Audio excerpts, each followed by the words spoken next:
Good afternoon, everyone. So today we have the honor of having a guest lecturer, Dr. Levant, who we've talked about. I sent you all some of his information in terms of articles that he's been in, books that he has written, and kind of the stages of his career. And I am so happy that he agreed to come in and talk with us, especially given where you all are in your trajectory of getting your degree. Some of you guys are this close to getting your AA, and right now we are doing a research project. And some of you, after you saw the initial lecture, wanted to know a little bit more about his process in general, about how he came to, I guess, go from your early clinical research and clinical observation about some men and parenting, and how that kind of rolled into creating an entire career where you have researched and come up with some very important information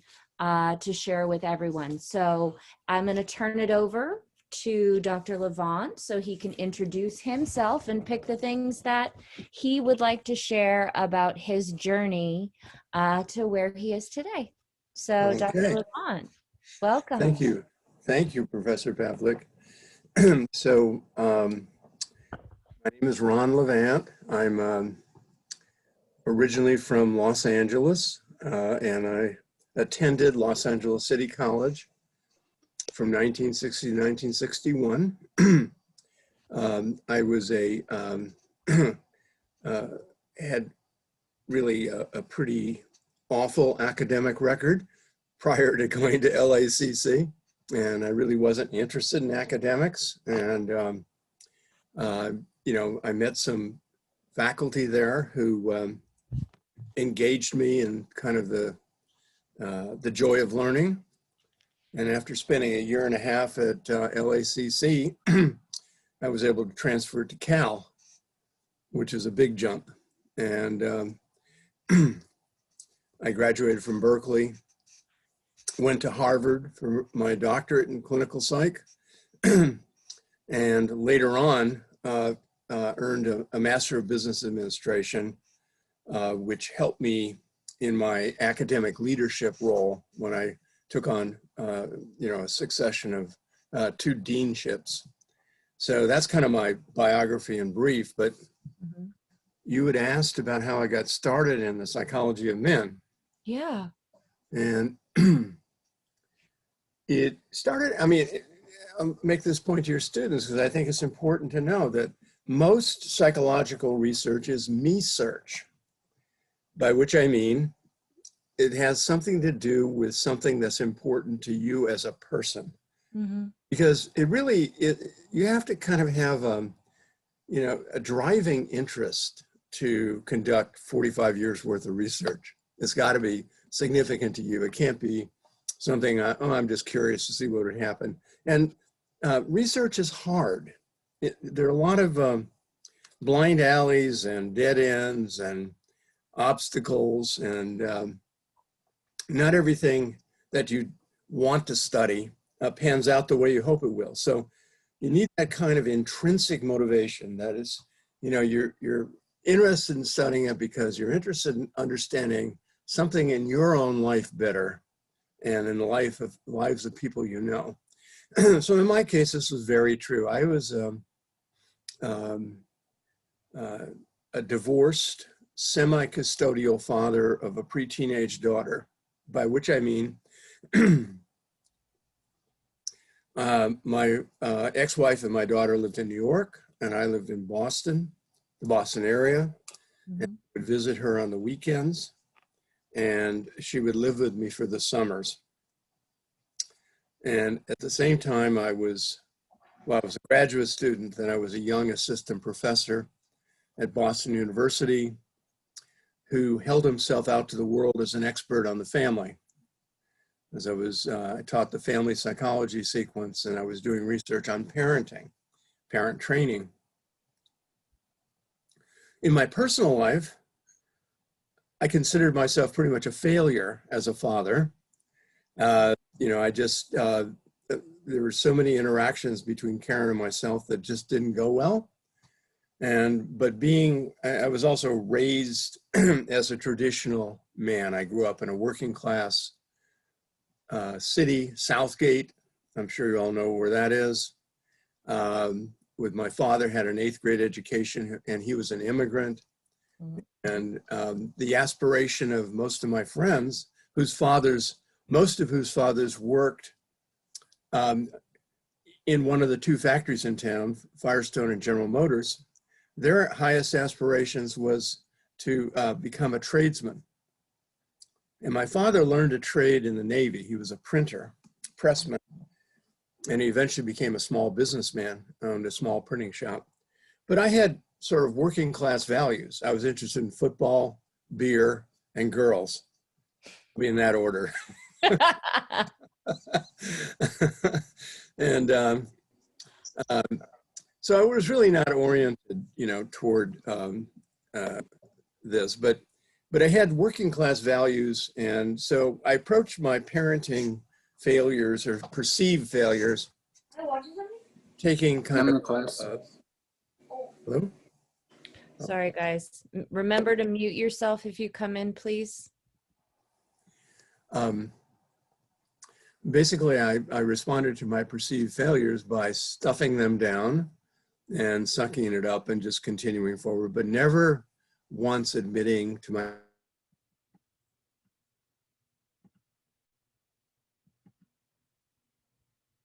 I just muted you, Dr. Levant. Can you just tap your keyboard? How is it now? There you go. Yep, now I got you. Okay.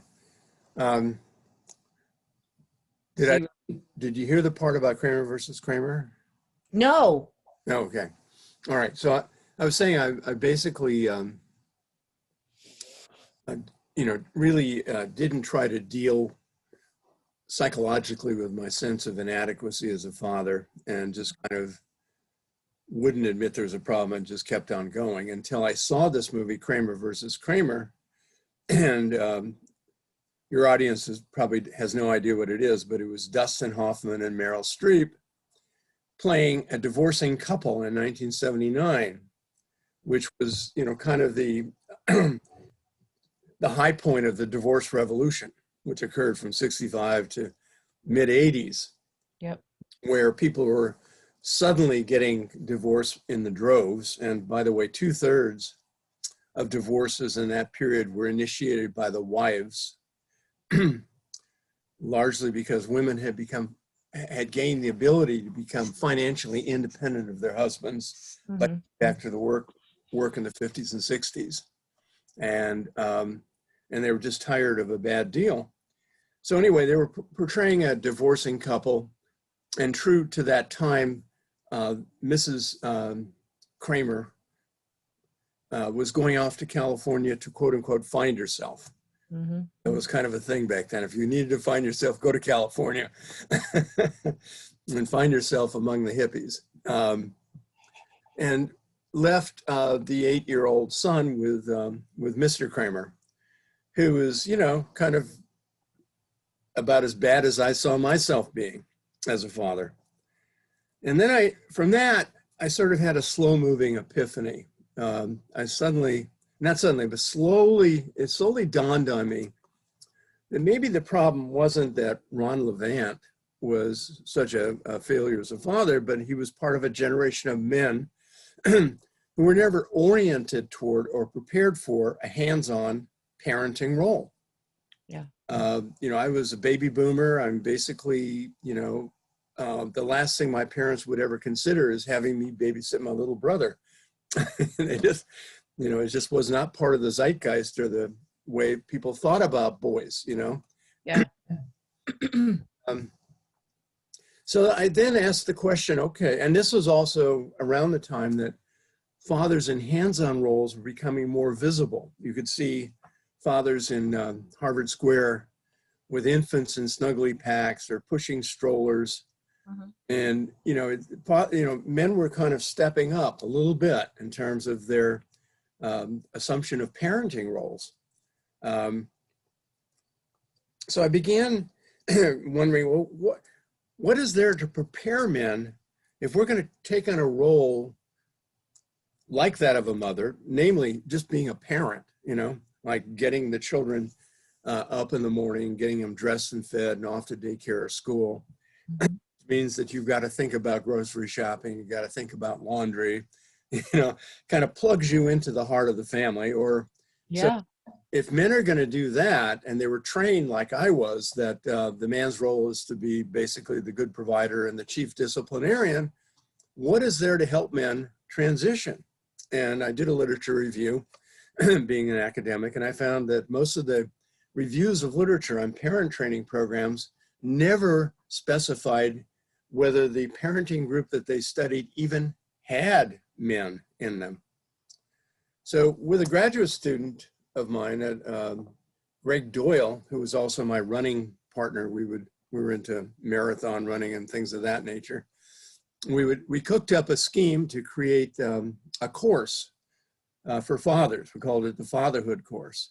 Mhm. It became his dissertation, and supervised by me. And it was a quasi-experimental design where we had fathers serving as their own control, and then they put them through the course, and we compared scores on various measures of child sensitivity and parenting skill in both groups, and that was his dissertation. At that time, in the early 80s, Boston University was seeking a way to improve its images with the surrounding community, because gobbling up a lot of land, there was a lot of anger at the university, and they wanted to kind of improve their image. So they approached some of us to create a service center for the community that would be low cost and non-credit. So I became the director of that center, and I had my own little shop in it, which was called the Fatherhood Project. Mm-hmm. And we developed a program that was based on Greg Doyle's dissertation to provide fathers with parenting skills, essentially. And we did it in a way, actually deliberately, because we knew that this is kind of a tough sell. We'd read the literature. We knew that men didn't take to counseling things. They don't like soft stuff. They want skills. So, and also at that time, videotape was very cool. It was very cool to have lots of video equipment. So I had a grant, $30,000, and I spent a good part of it on more video equipment than any sane person would ever want. And we filled the room with cameras and mics coming out of the ceiling and decks and special effects generators. So you teched it up. What? I'm sorry. You teched it up. That's nice. Yeah. And so when the men came into the room for the first meeting of the class would, by the way, it cost $200. It was non-credit. It would meet once a week in the evening for 10 weeks for a couple of hours. And they'd come into the room, they see the video equipment, and they'd say, these guys have really got it going on. And we told them, we're going to teach you how to be a better dad the same way you'd learn a sport like golf or tennis. You're going to do it. We'll videotape it. We'll watch the video, the replay, and we'll figure out how to do it better. And that was very appealing to a lot of men. Mm-hmm. And so that's kind of how I got my start, and sort of how I was connected to my own quest, as it were, to be a better father to my daughter. Mm-hmm. So you feel like, one, the initial me question was your own existential crisis with saying that I am this expert in this, but I'm having failures in my own life.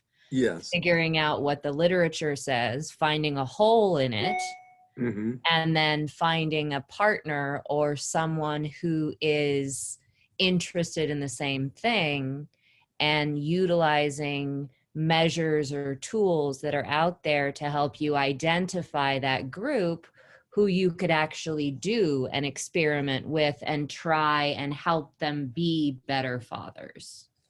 Yeah, exactly right. Yeah, Greg's dissertation, we used a variety of good measures at the time Mhm, on ratings of videotaped interactions, uh, mhm. sensitivity to children. So, we would videotape the father's actually interacting with their child and rate it according to a rating code book. So Mhm. it was a substantial, it was not an experiment in the sense that people weren't randomly assigned to condition. Yeah, of course. Quasi, you mentioned quasi It experimental, was and hopefully you guys quasi-experimental. remember what quasi is that you can't go out and make someone a father and say, okay, now come to the study. You've got to go Right. find the fathers, right? Or Well, cancer you got to patients. find the fathers, but the quasi part is that there was no a random assignment Yeah, condition. no random. Yeah, because that would, I mean, that's really the gold standard in experiments, because you essentially, by randomly assigning people to an experimental and control condition, you assure that extraneous variables are likely to be equally distributed in both groups. Yeah. So you can kind of focus on the intervention and its effects, assured that you've kind of controlled for uh, previous experience and education and intelligence and all these other things. Hmm. And that's more So true, obviously, the larger your sample. true. What was the initial sample size for you? Like for those beginning intervention groups, what was your sample size? I think it was very small, like 10 or 12, something Okay. like that. Okay. That And was typically the size of the fatherhood courses that we taught. okay. All right. So I want to look at some of the questions that we had. I'm not sure what's sharing on the screen. I hope it's not my medical information. No, it is the quotes and questions. Okay, so I don't know where it is. There it is. So what I wanted to get down to on the questions was, when did you recognize or understand that a better tool or a better measurement instrument could be created or would serve your purpose better? Oh, sure. That was when I went to Rutgers from BU in Mhm. the late 80s. And I was basically, I've taught in counseling psychology programs. So I was at BU's counseling psych, and then I was at Rutgers counseling psych, Mhm. typically housed in schools of education. And when I got to Rutgers, I was asked to teach the doctoral research class, which I structured a little bit differently. I kind of structured the way I had learned as a graduate student, which is to present the class with a problem and have them solve it rather than lecturing and all that. And they could do the reading. I gave them a syllabus and they could do the reading. So at that time, there was one scale for measuring masculinity in a way that did not assume that it was synonymous with being biologically male. Let me say that again. Uh-huh. Prior to probably the 70s and 80s, the conception, the way psychologists conceived of gender, masculinity, femininity, was uh, kind of a bipolar scale. Mhm. And masculine was on one end, the Terman scale, and also the MMPI. Yeah, I was gonna say the MMPI, and like Yeah, that was a the MFs. They were basically MF scales. So masculinity and femininity were essentially a bipolar thing. And they consisted of traits, personality traits, that were thought to be, that thought to go with essentially the genes that, you know, men were more aggressive because they had testosterone and things of that nature. So it was based on a theory that assumed that gender was the same thing as biological sex. Mhm. And in the 70s, the feminist movement challenged that and said that gender is something that's superimposed on people irrespective of their sex. Mhm. That gender is a set of norms for how people are supposed to behave, feel, and think. Yep. And these norms that exist, at least, in our culture, serve a set of purposes. That is, they serve the purposes of essentially patriarchy, which involves keeping men in a dominant position over women, and also certain groups of men in a dominant position over others. So in the US, we call this hegemonic masculinity because it implies, kind of the domination of groups. But, so in hegemonic masculinity, white, cisgendered, heterosexual men, that's kind of the most favored way to be a man. Mhm. What that does is marginalizes men of color, and it marginalizes gay, bisexual, and transgender men. Mhm. Well, so it puts them in a subjugated or marginalized category. Mhm. So we started thinking of masculinity then as a set of norms. We talked about masculinity ideology that Ah. existed in the culture, Mhm. and that could be measured in individuals in terms of their beliefs. Because an ideology is something you believe. You can think about our contemporary political situation where we have political ideologies that are pretty polarized and people believe this and that, and often the twain shall never meet. Well, we also have ideologies about gender roles, beliefs about Yeah. gender roles. So David Brannon was the first one to develop an ideology scale for Mm. masculinity.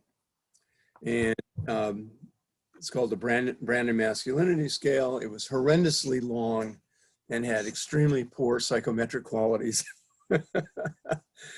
Brannon was not a scale developer.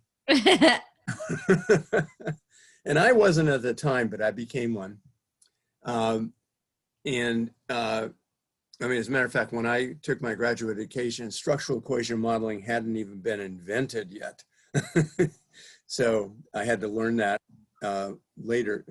Yeah, I took my doctorate in the 70s, and structural equation modeling is presently, it's a statistical technique that is the foremost way of developing scales these days. But in any event, so I thought we could do better on the Brannon scale. So I gave that class, that project to my class. I said, we're going to develop a scale of traditional masculinity ideology. I had them review the sparse literature that was available, and most of which was anecdotal and testimonial and very little empirical research. And we came up with a set of norms, which we've changed a little bit over the years. They're currently, I'll tell you what they are. There's 7 norms of traditional masculinity: to avoid all things feminine, to restrict the expression of caring and connection emotions, and vulnerable emotions, emotions that make you feel vulnerable, toughness and dominance, which are self-explanatory, self-reliance in a narrow sense, self-reliance through mechanical skills, what we call the playboy norm, but kind of an interesting casual or non-relational sex, and having disdain for sexual minority men. And we started off with those norms, and I had the students write items. And the way you develop a scale, at least the way we did, is we had kind of a set of statements of beliefs. And they were designed so that respondents were asked to indicate to what extent they agreed or disagreed with them, with what's called the Likert scale. Yep. We've been discussing this in class, understanding how to translate yes and no into how much you agree versus disagree, because that gives you a better ability to mark, as opposed to no, well, why not? Or how much no, Exactly. Yeah. So we had a 7-point scale. Now, some people, there's a big controversy in our field about whether you should have a neutral point or not on scales. And I was on the have a neutral point. So Mhm. 4 was neither agree nor disagree. So it was the Okay. neutral point. Because I think people that exist who really don't have an opinion about things. So I wanted an option for them. Mhm. And then, we went from strongly agree to strongly disagree. I'm sorry, I got that reversed. Strongly disagree to strongly agree. So the higher number was greater agreement. Mhm. And so we developed the first version of the male role norms inventory, and then I published the paper for the class as a whole, giving them all authorship. Sometime after the class was over, obviously, because it takes a while to go through the review process when you send a manuscript to a journal. And that became the first version of the male role norms inventory. And since then, like I said, I learned structural equation modeling and a number of advanced scale development techniques. And so we now have 2 versions of it, the male role norms inventory short form. The first version was 58 items, is now 21 items. Similar, well, the scale, the norms that I mentioned earlier are the scales of the current version, the short form. And then we also have a 5-item version, because our scale, and again, this is using structural equation modeling. Let me kind of explain to your students, they may not know what structural equation Please. modeling is.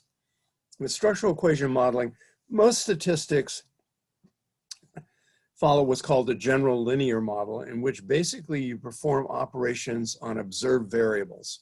So that would be scores on a scale that you give to your participants. So, you give out 100 questionnaires, and you get them back, and you analyze that raw data. What structural equation modeling does is gives you an opportunity to look at what are called latent variables, which are the hypothetical constructs that the observed variables are set up to measure. Mhm.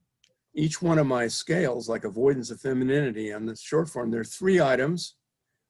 Those are the raw scores, and they're posited to measure the latent variable of avoidance of femininity. Mhm. When you use structural equation modeling, you can actually manipulate the latent variables and the observed variables, and you can find out how much variation each item accounts for.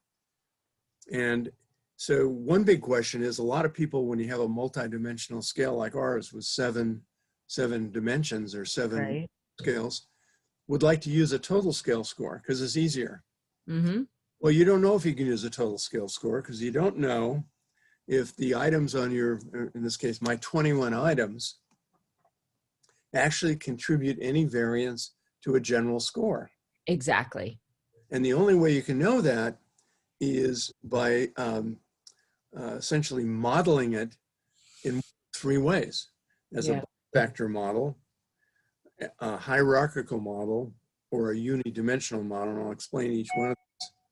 A bifactor model, in a bifactor model, each item, and an item again is the question, the scores on that particular question. In a bifactor model, each item contributes variance to both its subscale, which is called a group factor, and to the general factor, which we call the general traditional masculinity ideology factor. So you can actually separate all that out and see if in fact that's true. A hierarchical model is somewhat similar, but in this case, all of the variation from the items goes into what are called first order factors. And then those first order factors contribute variance to what's called the second order factor, and which would be the general TMI factor. And then for a multidimensional scale, some aren't really multidimensional, but they really are unidimensional, in which case your subscales have, the items contribute no variation to your subscales, Yeah. but only to the general. Now, that wasn't the case in my mRNA-SF, but it is in the case of the mRNA-VB, which is a 5-item unidimensional scale. So anyway, that's kind of how we approached it over the years. And how long has this been? I mean, I know you started with the 58, then to the 21, then to the 5. How long over a span of time did that take for you to kind of do the analysis needed, do the comparison needed? Because that's a significant change from 58 to 5. Let's see. Um,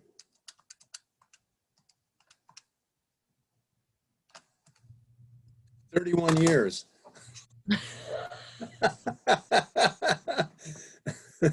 I couldn't do that in my head. I had.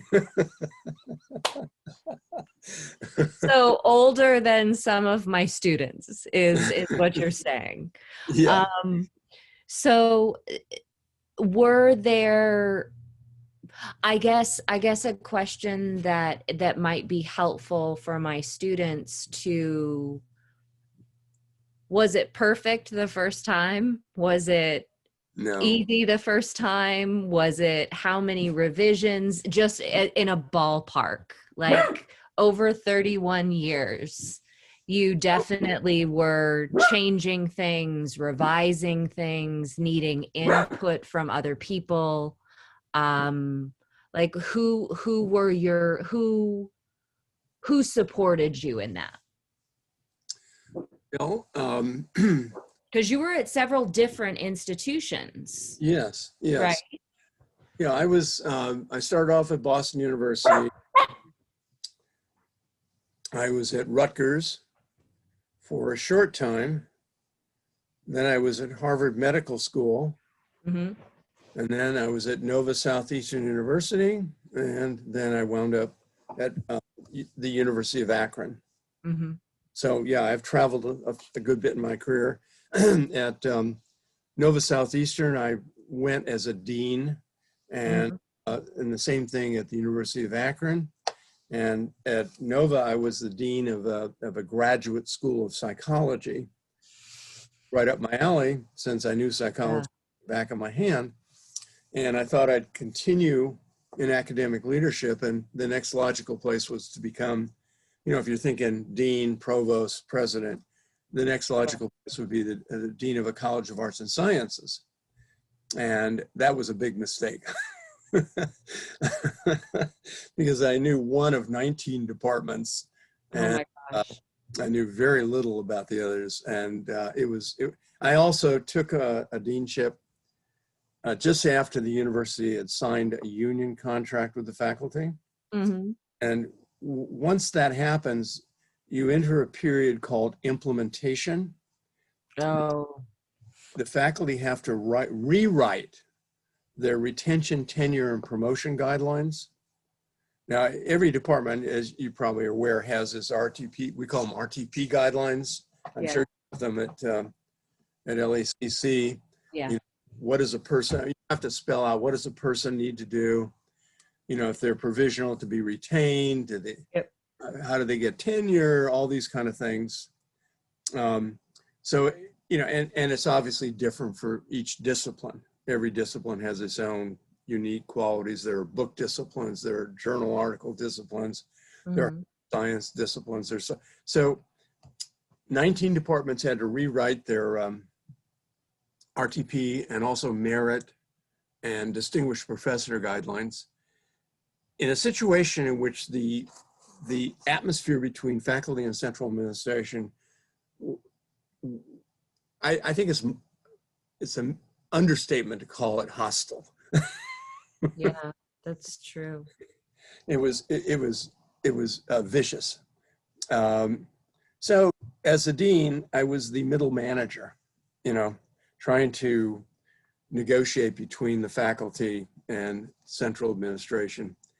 And I got tired of that after 4 years, and I did not re-up for another term. And when you become a dean, you have an underlying tenured professorship, so you can go back to the faculty. And so that's Guys, it's very interesting. It's called, at least in our district, it's called retreating to the classroom. I don't know if they use that terminology, but they call it retreating to the classroom.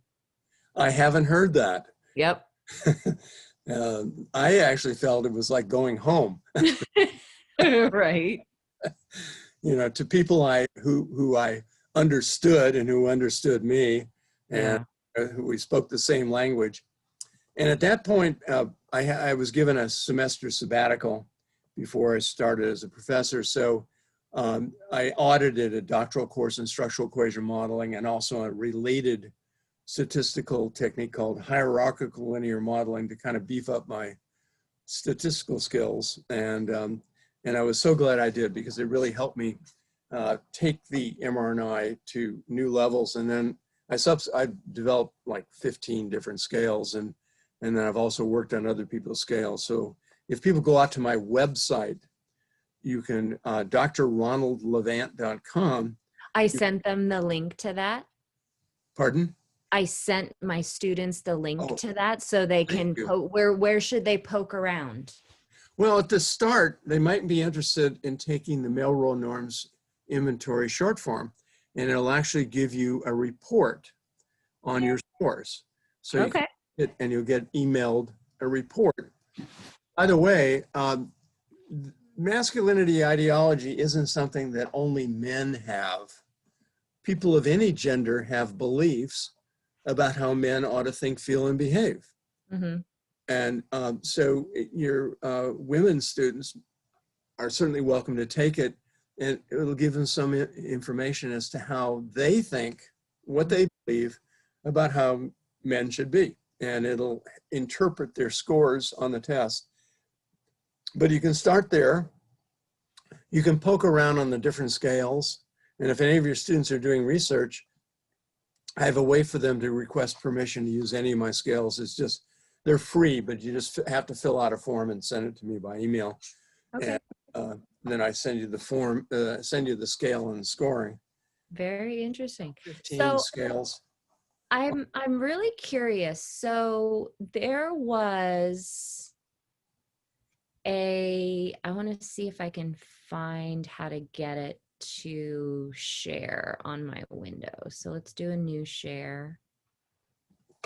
Did you see this in the Washington Post? Why it's so important for a 7-year-old son to see this CNN anchor cry. Did you see this one? I didn't, but I love it. So basically, the teacher had been sending home notes saying the son cries a lot.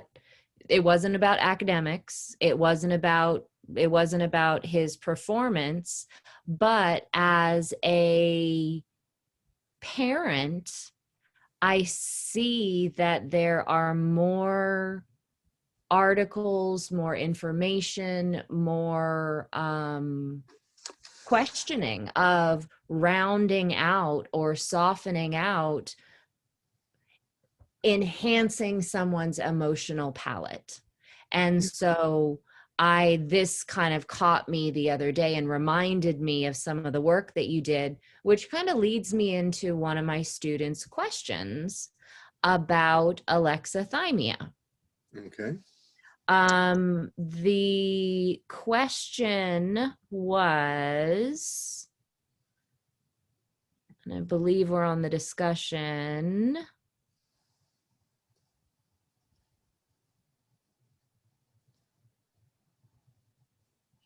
There's midlife There it crisis. is right there. About normative male alexithymia, what socialization occurs for a partial shutdown of men's emotions and ability to express them. I understand that it's not normal, but why is it so normalized? I'd like to also know where you think the idea of masculinity originated and why it's so restrictive when it comes to the way it is expressed. Great And question. That's Michelle. Michelle Serrano. Yeah, she's here Yeah, today. good. All right. Well, let me tell you how I've kind of noticed this as a problem, because it goes back to the BU Fatherhood Project. And it was one of the first classes the first class that we had run, the fatherhood course. And one of the father's in there came into the room and he was kind of grumpy. And I noticed this, and being a psychologist, I said, is something wrong? Are you upset about something? And he said that his son he was kind of bummed. His son had stood him up for a father-son hockey game. He was divorced, and he was really looking forward to this is, kind of quality time, and something they both shared a love for hockey. And and he was bummed about it. I said, well, how did you feel? And his response was, he shouldn't have done it, pointing his finger in an angry tone of voice. And back then I knew nothing about men's emotional capacity. So I naively asked him, well, how did you feel about that? He looked at me blankly, like, what? So I said, okay, let's, like we do, we're going to role play it. Okay. You play yourself, and this other guy, he's going to play your ex-wife as she delivered the news to you that your son had forgotten about it and actually gone off and done something else. So we do the role play, we videotape it, we play back the monitor, and I play back the tape on the monitor. I'm asking him, Dawn, look at yourself in the monitor. And his face falls into a frown and his shoulders slump over. I say, what were you feeling then? So here's Dawn.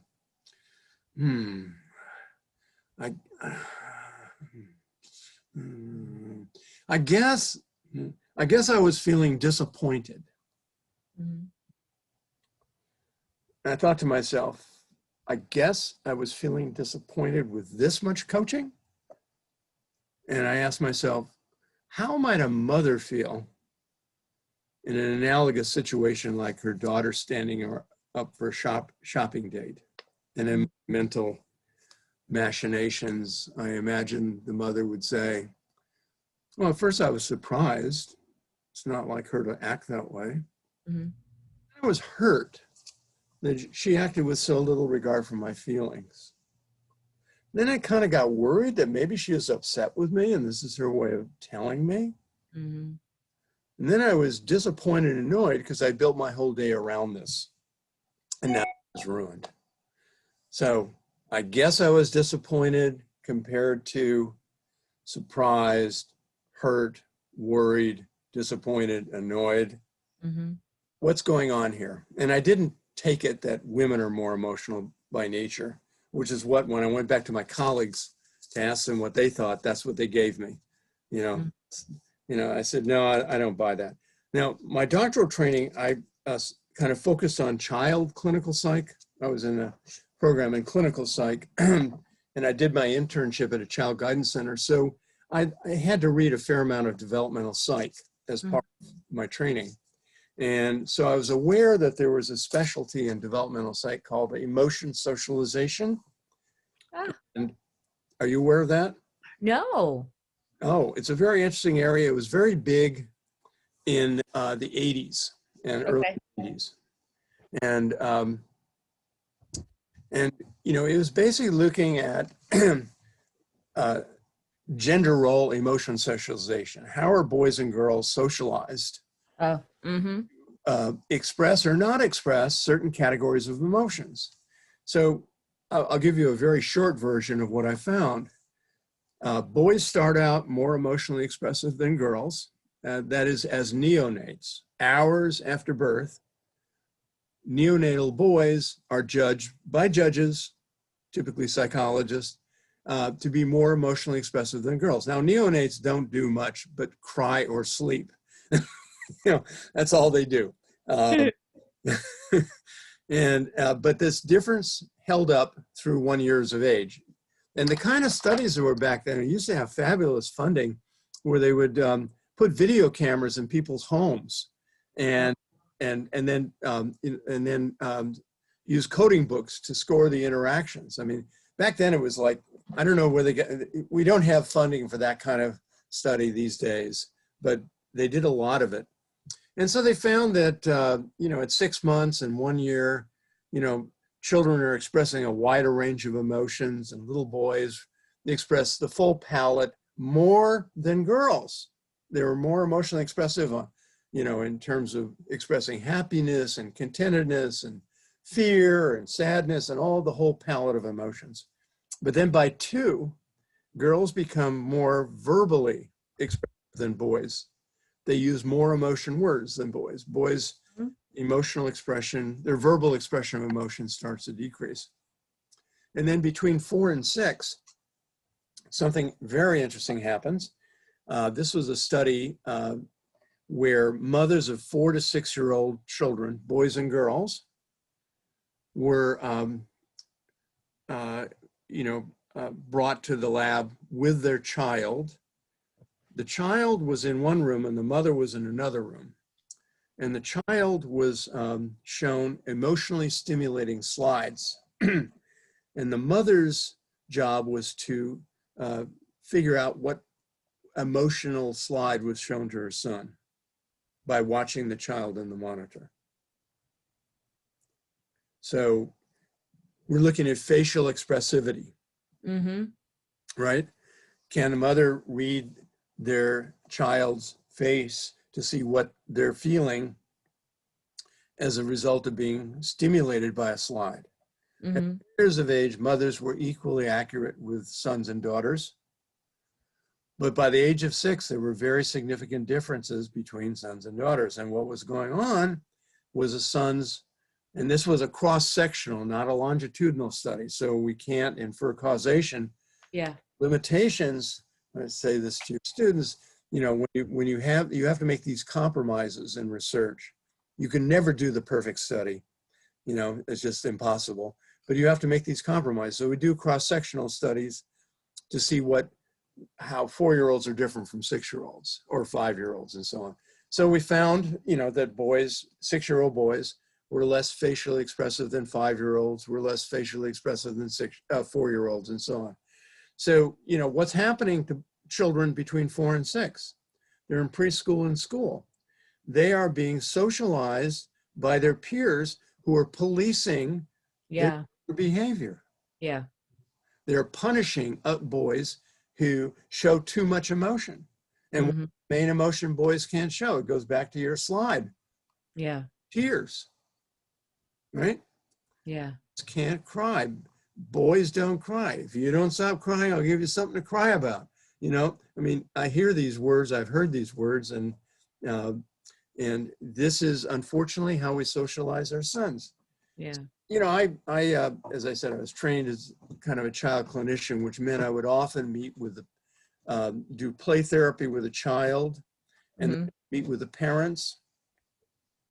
And, the question would sometimes come up about, we want to raise our child in a gender neutral way, but we're worried about how he might be received out in the world.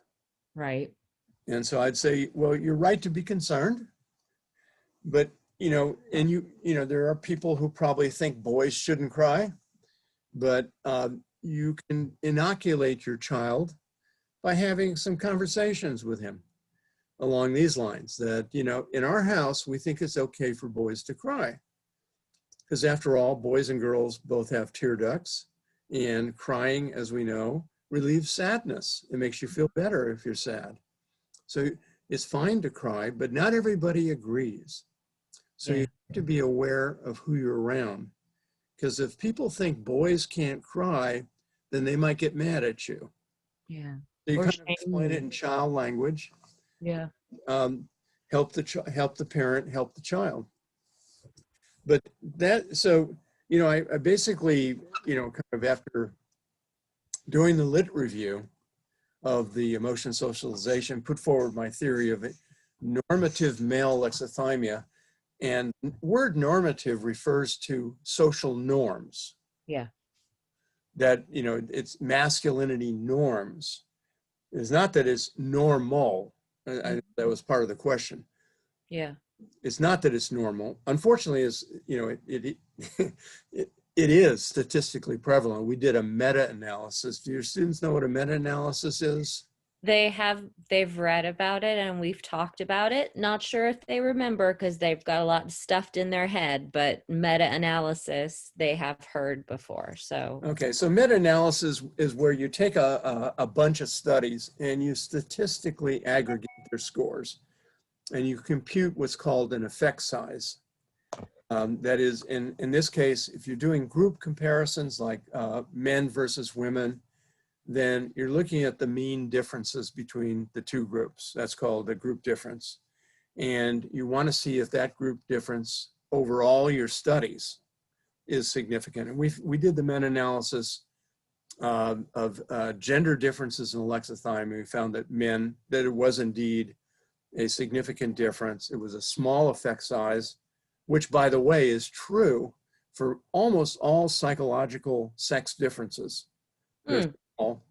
Janet Hyde did a masterful study in the American Psychologist in 2005, synthesizing results of 46 meta-analysis, and 78% of the effect sizes were either what she called trivial, which is less than 0.1, or small, which goes up, I think, to 0.3. I was going to say 0.3, yeah.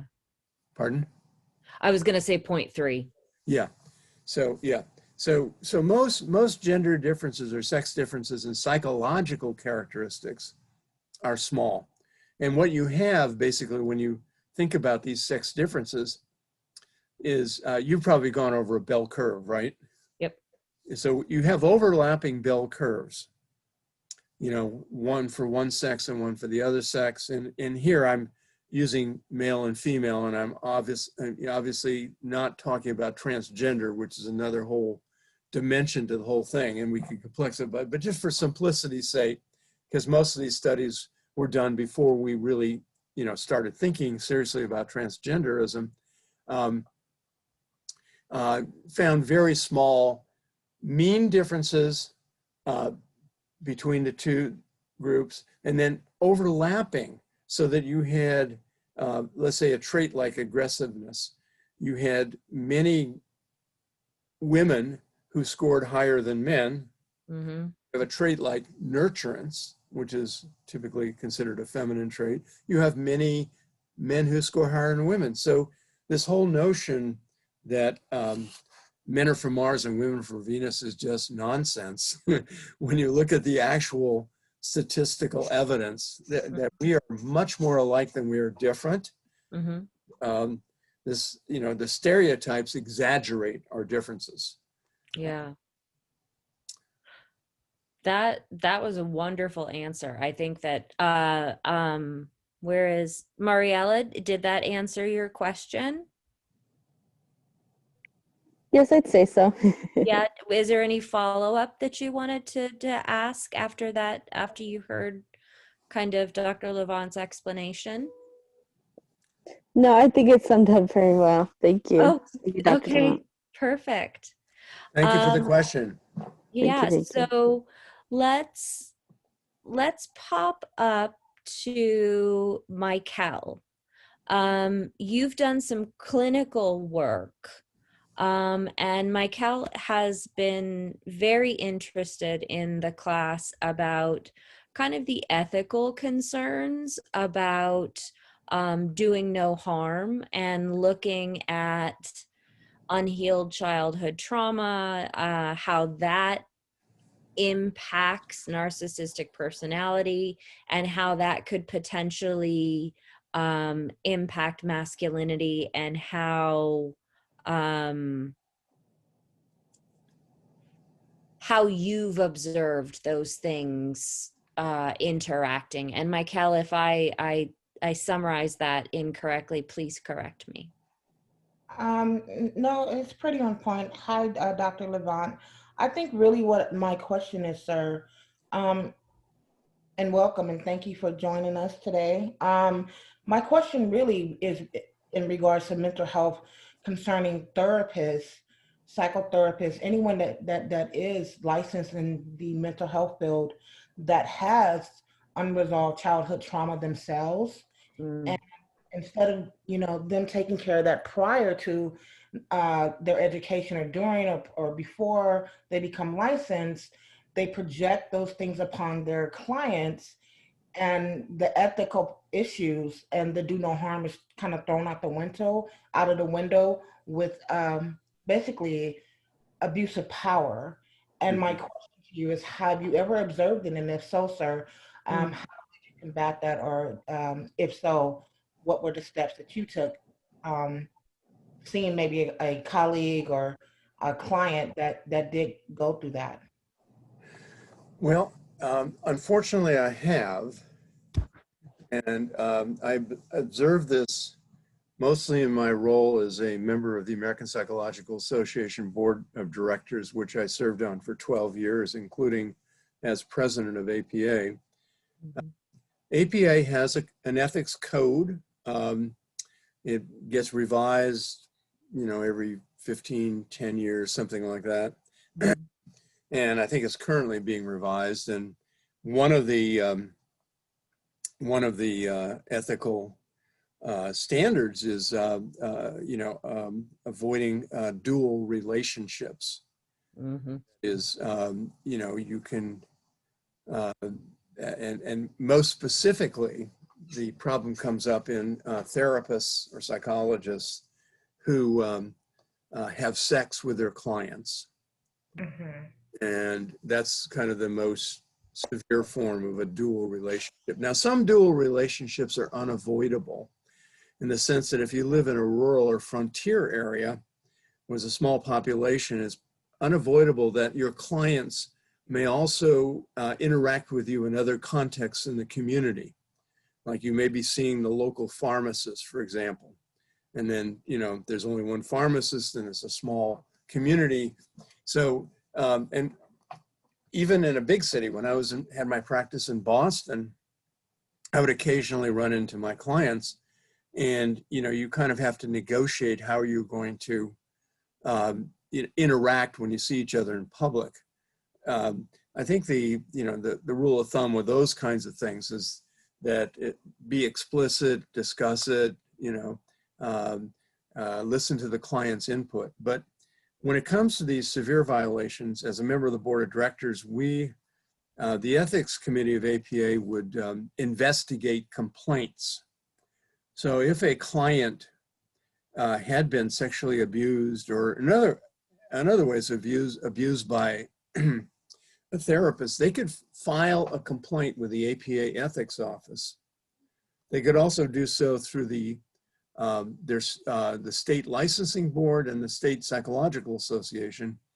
And oftentimes those cases from the state level would come back to us as sua sponte cases because they were also members of APA. And as so the ethics committee would handle all of the investigation, and they would prepare a case, and some cases would get dismissed and some cases would be forwarded to the board. And as a member of the board, we were required to read the complaint and the supporting materials and make a determination as to whether or not to expel that member for violating the ethics code. So that's the kind of experience I had. It doesn't happen, I would say, in terms of the large population of psychologists. It's a small, like most of these kinds of, extreme pathology situations. It's a small percentage, but it does occur. And I'm happy that we have organizations that are set up to process complaints and to deal with the offenders. I really appreciate that. The reason why I asked that question, I have a professor, not Dr. P, not Dr. Pavlik. I have a professor who is a licensed therapist who expressed that when it came to ethics, he likes to bend the rules. He's taken his clients to dinner. He has taken his clients to concerts. He's gotten inebriated with his clients. And this is a person who, yes, sir, a person that is in California. And although he's a male, it's not about his sex. It's more about, can you tell me, in your opinion, what mental issue would be going on with a person that has practiced in mental health or is practicing in mental health and will just throw ethics out the window? Because to me, that is going beyond bending a rule. Or you may see, as you spoke, sir, about seeing a client, let's say at Starbucks, and you try to have as less interaction with that client, but this is completely different, and he's still practicing. So I was just very curious, sir. Well, I mean, you asked what pathology can lead to that, and I'd say, I could never answer that question without examining the offender.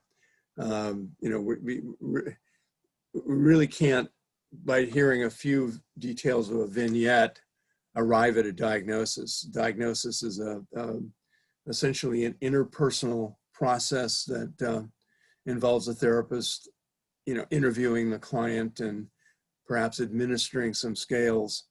And so it's not something that can be rendered based on a small vignette. So, I would certainly say that somebody who abuses power in the way that you've described, Yes, sir. getting inebriated with his clients, Yes. having dinner with his clients is certainly has, some serious errors in judgment, I would say at the very least. And it's what causes that, you can only tell by examining the person. With that knowledge, is there a way that report could be made by a second-hand party to the APA ethics board? Like, is there, that mechanism would have to be tripped by the individual who is being No, anybody, having that ethic, or could it be like, I know this therapist is doing this, so can I open up an investigation with them? the answer is yes. Okay. It's true at the APA level, at the state licensing board, that this is separate from organizations. This is a function of state government. Yeah. All health professionals are licensed, doctors, dentists, psychologists, and so forth. So you can file a complaint with the state licensing board. And I think many, if not all, I'm not entirely sure about that, state psychological associations have ethics committees that can process complaints. Okay. Now, whether your complaint, the degree to which your complaint will result in something really depends on the facts that you're able to marshal. We've seen a great example nationally of what happens when you put together a lawsuit or a complaint and you have no facts behind you. And they've got, you get laughed out of court, right? Yeah. And that's what happened. But I mean, if you can put together, facts that can be verified, then your complaint will be taken seriously. But anybody can file a complaint. Dr. Levant, Dr. P, I thank you both so much. I really appreciate you answering my question, sir. Thank you. Thank you, Michael. So we've got a couple more, and I just realized that I mixed up Mariella and Michelle. Michelle was asking about the normative male alexithymia, but Mariella, you were asking about midlife, right? Mm-hmm. So Yes. do you want to clarify or ask anything in addition to your question? Because I believe I cut you off a little bit, so I apologize for that, because I think it's, if we're looking across the lifespan, this could come out for midlife in a different way. So I'll open the floor to you. Oh, no worries. I had actually thought it was very similar to what it Okay. was going with. But I will ask, though, that Dr. Levant, when it comes to midlife crisis, I know they say that, it's just a period of when men feel like they're losing their youth. But is there, any, deeper psychological meaning as to why this could happen, and how can you help someone in that way? Well, I would kind of like to answer your question by kind of stepping back from a focus on midlife and really talk about life stages. because you know, midlife is not the only problematic stage. And we were talking earlier about scale development, and I've been doing some recent studies where I'm trying to see if some of my scales are equally applicable at different stages of life. So I've kind of looked at adult development and gerontology to see what do these psychologists think are the stages of life. And, you know, so basically I concluded there are basically four. There's being a young adult, which is typically defined as 18 to 30. Mm-hmm. And you know, and each stage has different kind of tasks and qualities about it. But being a young adult, you know, involves you know, leaving your parental home, establishing your independence, gaining an education or a work experience that would enable you to make a living in some fashion. Mm-hmm. And finding someone with whom you can have a primary relationship. And, you know, these are, I mean, Erickson, the developmental psychologist, talks a lot about this stage. Are you familiar with Erik Erikson? Yes. Yeah. So he was on the faculty, by the way, when I was a graduate student, though I never interacted with him. Oh, wow. A lot of interesting psychology. Erik Erikson was there. Bert Skinner was there, the famous behaviorist. I have a funny story about Bert Skinner, but I'll hold that. But anyway, so young adulthood is one stage. After that, from about 30 to 45 is 40 something, 44 is what's called established adulthood. And this is an interesting stage. This is, and talking about masculinity, I want to bring that into here. I mean, I think in the young adult stage, a lot of young men are still preoccupied with whether they measure up to the standards of masculinity. Mm. And, you know, because somebody asked me about alexithymia and if it happens to men, and I think I try to make clear it happens to children.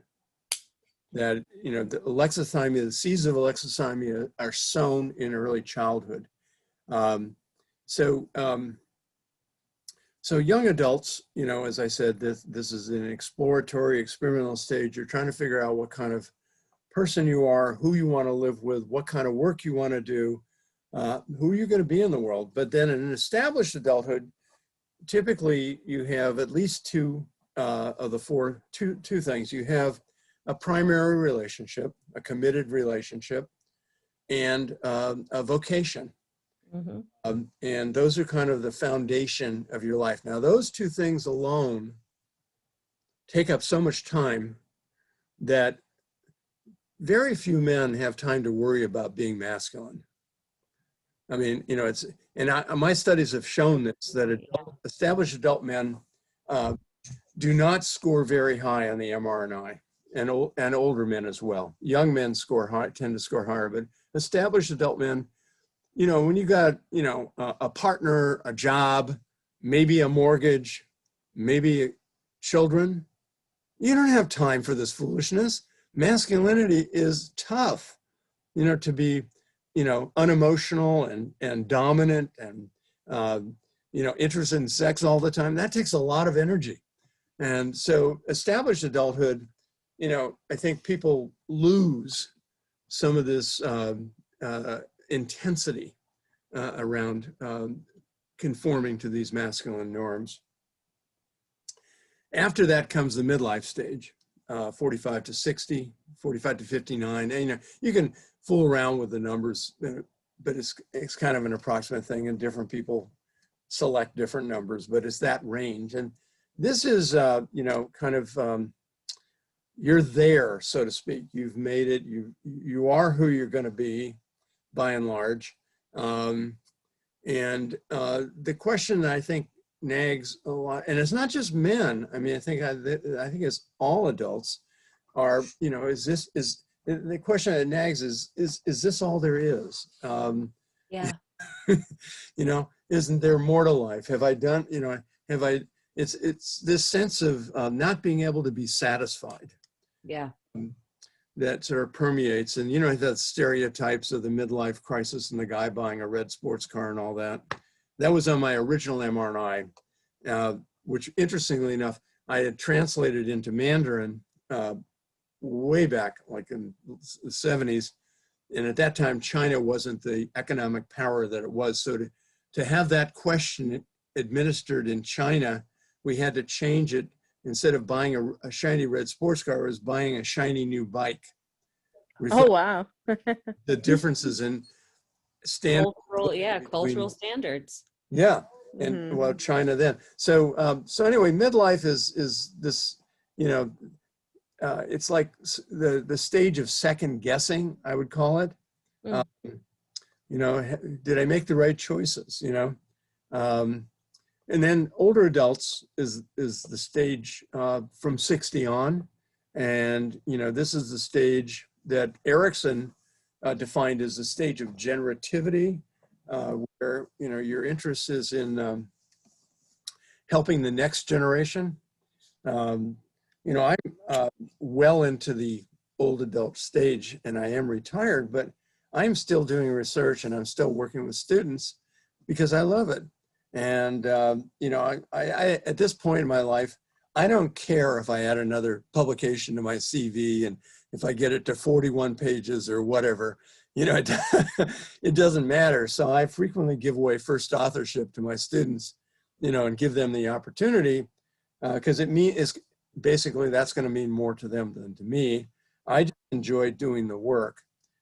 So that's kind of what characterizes, you know, the older adult stage, which is, you know, trying to give something back to Yeah. the younger generation. Yeah. And I'm kind of trying to keep us on time. So we've got about 10 more minutes. And I'm noticing that we have one question that kind of hasn't been included with some of our talks. So it's the last one from Anna Torres on the bottom that is talking about the Lon Woodbury interview, The Many Ways of Being a Man. You talked about absent fathers. My question here is, when a father ends relationship with the mother, although all the resources are available, why does he also end the relationship with the child? Well, probably for as many reasons as there are men, but it is true that, and I don't know, I haven't seen any recent statistics on this, but when I was more heavily involved in fatherhood, I was, you know, reading every article I could on it. And one of the horrendous facts I discovered was that about 50% of divorced fathers lose contact with their children 1 year after the divorce. Yeah. Thought, that's horrendous. Mm-hmm. Horrendous. Half of all divorced fathers lose contact. I don't know if that's, you know, I would, and I can't, you know, in fact, I think I'm going to try to see if I can find out if there's any more recent studies on that. But, Yeah. you know, and what it does to the child, you know,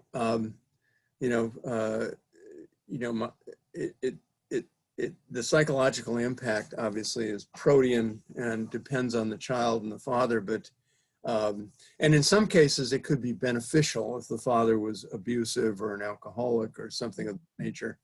But in a lot of cases, you know, it creates this hole in the child's life. You know, why doesn't my father see me? Does he not love me? Is there something wrong with me? Yeah.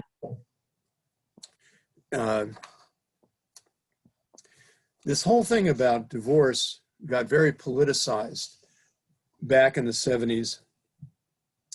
The second wave feminist movement began late 60s into the 70s. And it was very empowering for women at the time. As I said, such women who had found their way to financial independence often initiated divorce. Mm. at the time, the judges, the divorce court judges, were very sexist in the way they handled custody decisions. Yeah. And they would make the sexist assumption that the mother is the best parent without really examining the facts on the ground. I mean, that's a stereotype, but it's not always true. Yeah. Stereotypes are generalities, and they may be true some of the time, but not all the time. So that led to the formation of what was called the Fathers' Rights organizations, and a bunch of angry men who then morphed into what's called the Men's Rights Organization. Very angry at women and very angry at feminism. And in my work as a pro-feminist psychologist, I have been attacked more times than I can even remember when I enter into the public sphere. Like, I have a Psychology Today blog. I stopped getting comments because these MRAs, we call them men's rights activists, would just pepper me with, hate. And so we have this this whole group of men that, and I don't know how big of a group it is, who have this attitude that their loss of power and privilege is because women took it away from them. And they act very angrily towards women and men who are allies of women. So I don't know, does that answer the question about the? I think it hits the tip of the iceberg. Anna, does that answer your question? I don't know if, yeah, there she is. Anna, do you have a follow-up question, or is that, because it's a very big topic. It's a very big topic that it's one of those questions, I think, that crosses between anthropology, sociology, psychology, research, Economics. Economics, right? So it's that huge Bonfenbrenner model of these multi-layers that are all in there. And I think that when Dr. Levant said that, there's no one reason, that it's kind of that cacophony of reasons for that one person. So was there a follow-up that you had for that, Anna? No, it's like you said, and how Dr. Levant explained it. It's huge. It's got a lot of variables. Every little, it's connected to a lot of other things. But I was just curious because when I was reading, his articles, and I watched The Many Ways of Being a Man, I was just curious, and how that, if there was any other feedback I could get, because I looked it up too, and there's not anything recently, that I could at least get more information on. But yeah, you pretty much answered my question, Dr. Levant, and thank you, Professor, because it is huge. I was just trying to get a little direction, a little dip in there, right?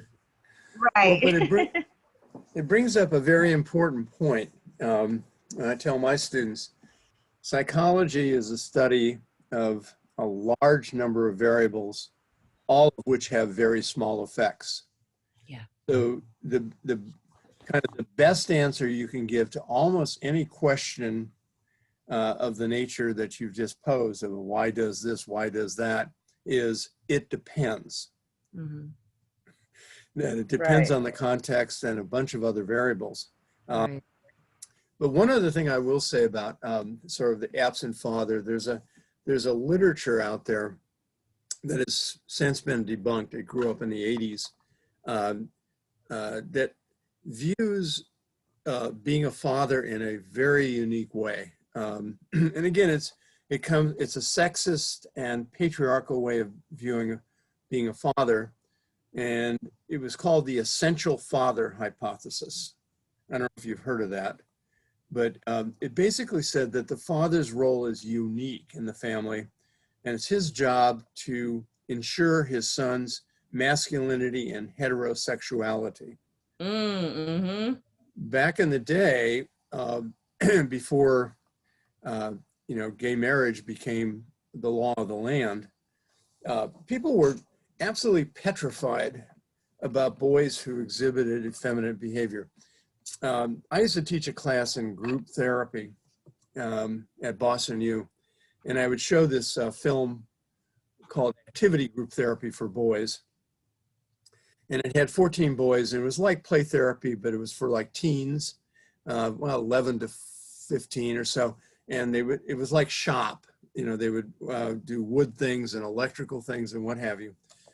But it was therapy. So just with play therapy, the child does something, the therapist kind of interprets the emotions that are being expressed through that, okay? So in this particular film, there were 14 boys. 11 were referred for effeminate behavior. Can you imagine? Wow. There was so much fear about homosexuality that if a boy was at all atypical in terms of his masculinity, he got sent to the doctor. Nowadays, my daughter's gay, my grandson's gay. It's just, there are millions of gay people in the world. We recognize being gay or lesbian or bisexual, whatever, is just part of normal human variation. Mm-hmm. We don't make a big deal about it, but back in the 50s, 50s, 60s, 70s, yeah. Yeah, it was considered, a horrendous fate. Yeah. So.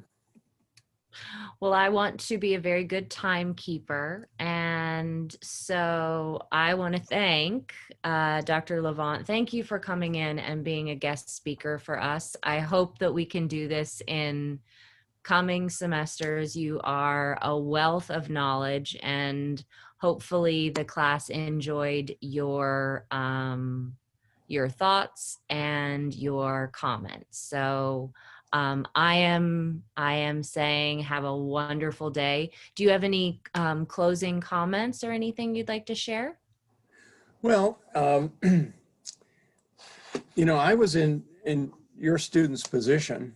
I was a student at LA City College, and I was able to get everything from LA City College that propelled me, basically to take all of the steps in my career. And I would encourage you to treasure your LA City College education, because if you take it seriously, it can, really power your life.